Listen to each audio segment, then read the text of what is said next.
एक बार मैं अपने घर से बाहर निकला। मैंने कि जाकर मैं भी भगवान को ढूंढता हूँ। तो मैंने सारी जगह पर भगवान को ढूंढा, यानी कि जंगल में, मंदिरों में, कहीं भी, हरिद्वार, ऋषिकेश, सब जगह भगवान को ढूंढा, पर मुझे भगवान कहीं नहीं मिले। जब मैं हार के 10 साल थक गया भागते भागते, भगवान को ढूंढते ढूंढते, तो फिर मैं एक मंदिर की सीढ़ियों पर बैठ गया, भूखा प्यासा। तो एक बूढ़ी माँ आई और उसने मुझे अपने हाथ से बैठाया और खाना खिलाया। मैंने कहा, मैंने कि अम्मा, मैं तो तुम्हें जानता भी नहीं और तुम मुझे खाना खिला दी हो।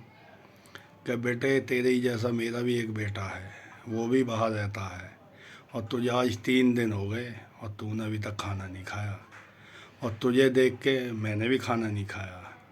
कि जब एक बेटा यहाँ भूखा है और मैं खाना खा लूँ, तो उसने मुझे खाना खिलाया।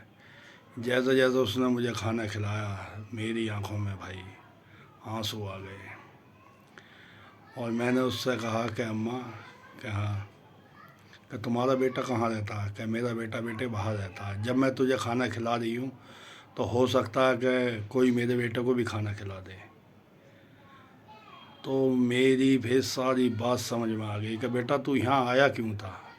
कि अम्मा, मैं तो भगवान को ढूंढा हूँ। कि भगवान कहाँ? कि बेटे, अगर ढूंढेगा तो भगवान कहीं नहीं है, ढूंढेगा तो भगवान कहीं नहीं है, लेकिन तू अगर दिल की नज़रों से देखेगा तो भगवान हर जगह। मैंने कहा अच्छा, कहाँ? तो मेरी उस अम्मा की सारी बात समझ में आ गई और मैं घर पे ही वापस चला आया। तो मेरी माँ ने मुझे आया पुचकारा, कहने लगी, बेटा तू ठीक तो है? मैंने कहा हाँ। कि मैं तो दिन रात दुआ करती थी कि मेरा बेटा भूखा प्यासा ना रहे। तो जब मुझे एहसास हुआ कि जब मेरी माँ यहाँ प्रार्थना करती थी तो उस अम्मा ने मुझे क्यों खाना खिलाया था वहाँ, तो मेरी समझ में आ गया कि माँ से बड़ा कोई भगवान नहीं। अगर जो माँ का भक्त है वही इस वीडियो को लाइक करें, ठीक है, अन्यथा करें नहीं।